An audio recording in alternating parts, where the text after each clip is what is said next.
Hello, how are you? Yeah, that's about where I am too. I wanted to do a little extra video this week because I think it makes me feel less stressed out.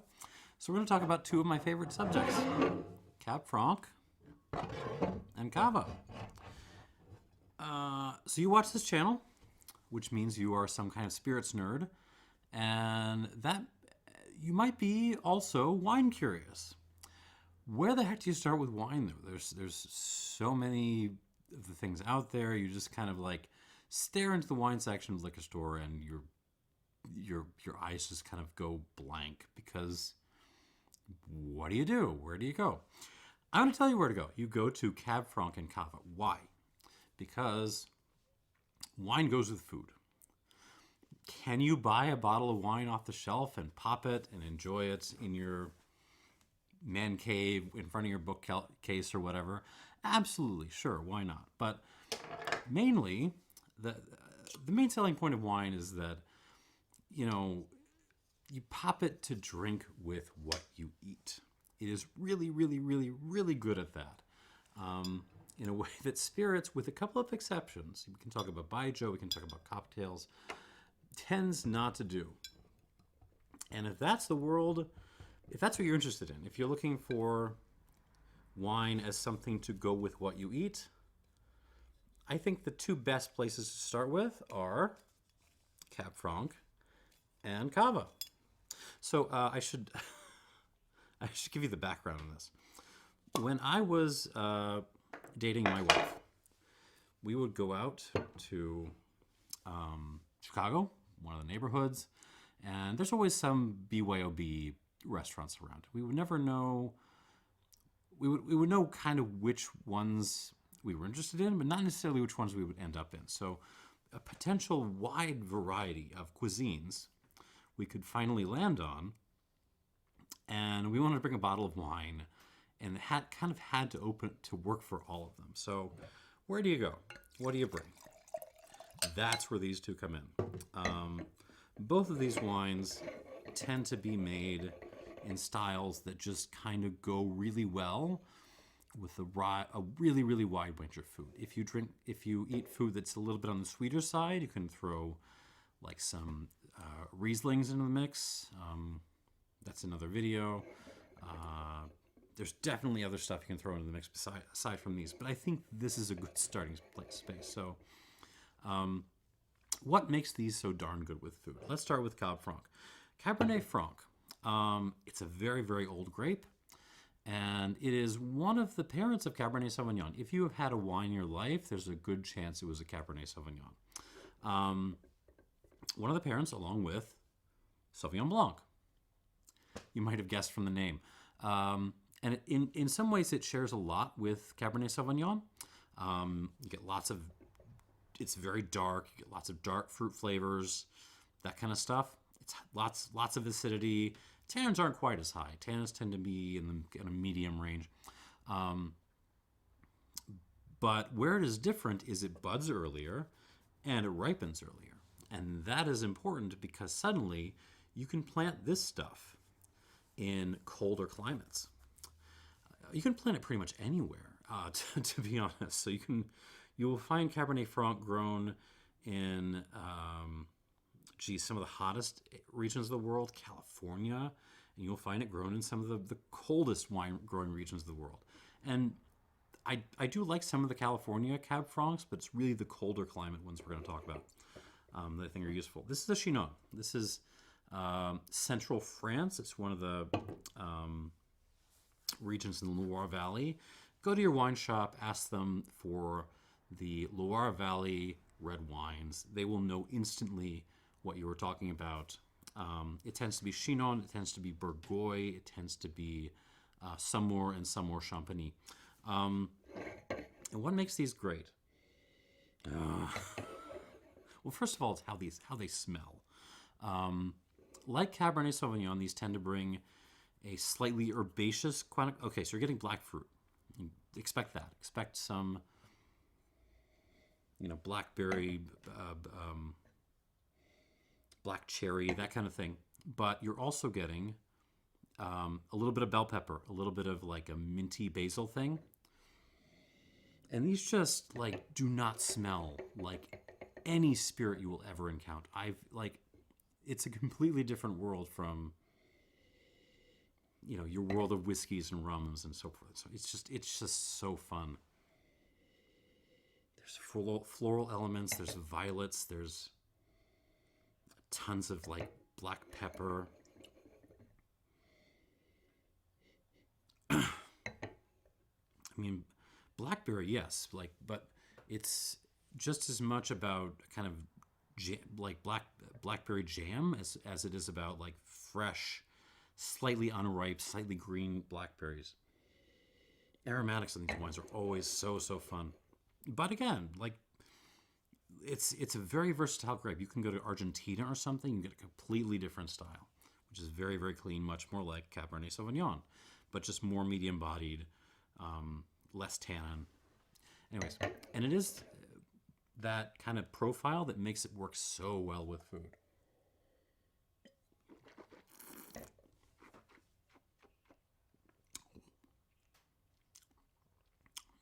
I've never had this wine before.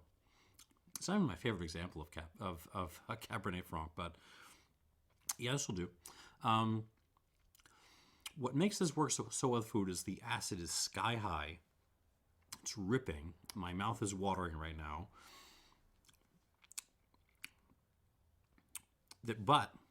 And there's tannins there, kind of like medium-ish tannins, but not so much. Which means, like, it's not gonna. You have this with some fish. It's not so tannic that it's not gonna work. It's not gonna just cover your mouth in bitterness while you're trying to eat your fish.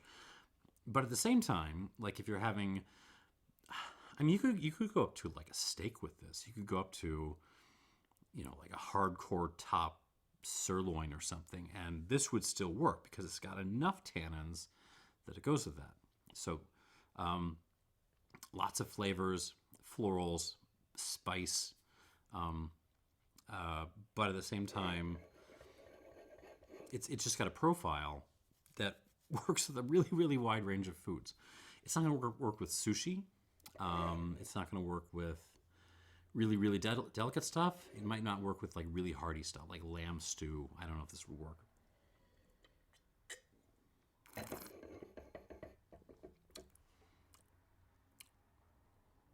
And it's just fun. Like this is, if you have spent most of your life in spirits, you've never had a profile like this. It just tastes totally different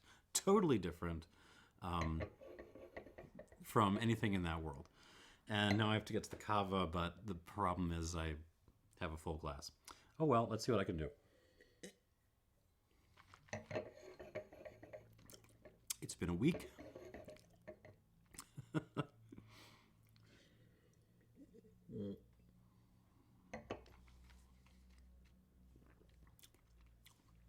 Are you kidding me?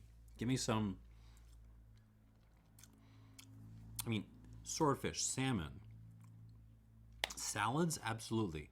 But also, like, give me like a chorizo burrito or something. Give me like really hearty food. This works. It absolutely works. However, you could also, on your dates to BYOB restaurants, when you have no idea where you're actually going to end up, you could also, I'm just going to tear the bottom off. You could also bring Cava, sparkling wine from Spain. You can make it throughout Spain, but it tends to be in the Penedès, in the northeast, where it's a little bit colder. And Cava is made in really the same way that champagne is made, meaning you make a base wine, simple regular fermentation. You put it in the bottle, and you have a secondary fermentation in bottle. Voila, carbon dioxide bubbles. It's expensive, and yet Cava manages to do it at quite a good price advantage. I mean, both of these are under $20, which is part of why I'm pitching them to you. Cava is just cheaper, and yet, on like in terms of the production they're doing, like this is I can get this for $17 in Chicago. This is a Gran Reserva. It's a vintage wine. It's 2017. Now, Gran Reservas, that's not just like marketing talk. That's a legal designation. This has to be aged on its lees. So aged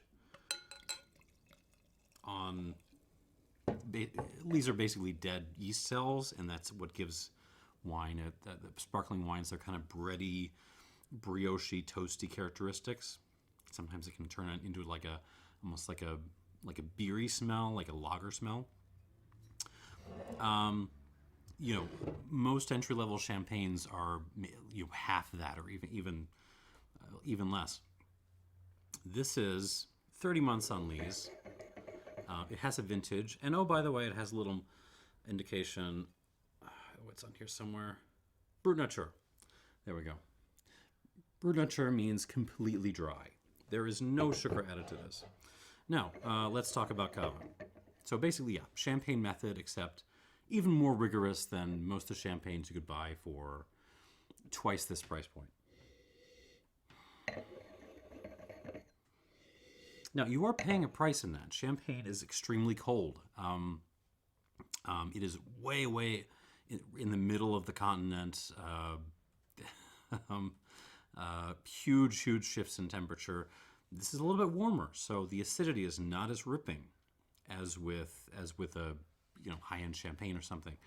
But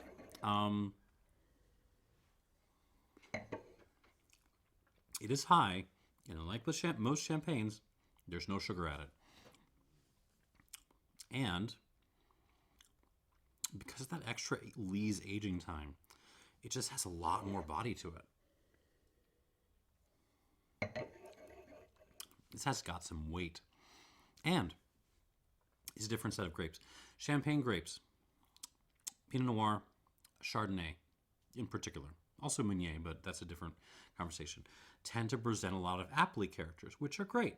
But gun to my head, I think sometimes Cava works better with food because the varietals they use, Cerello, Macabeo, Paradilla, I think this has a little bit of Chardonnay in it too, but mostly the native varietals have a floral, or a much more floral or herbaceous character than a fruity character, and that just works really well with food. And the acid is high enough. Oh, that's ripping. That it will absolutely go with a big range of foods, but it's not going to blow out. Again, let your sushi, your nigiri or whatever. But at the same time, there's enough weight on this that you could start playing around. Could you have this with a ribeye? I think you'd pull it off. It would have to be a fattier steak, but don't try a top sirloin with this. But I think you could manage it.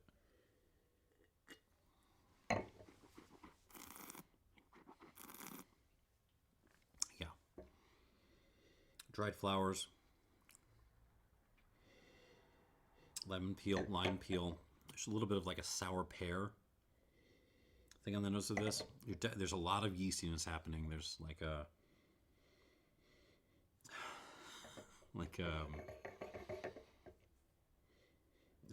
bread shavings. I've stopped doing it now, but I used to try to cut the crusts off of bread for my daughter's making my daughter's lunch. That's kind of what this smells like. Bread crusts. And just kind of some light mixed herbs. There's maybe a little touch of rosemary in there, a little thyme.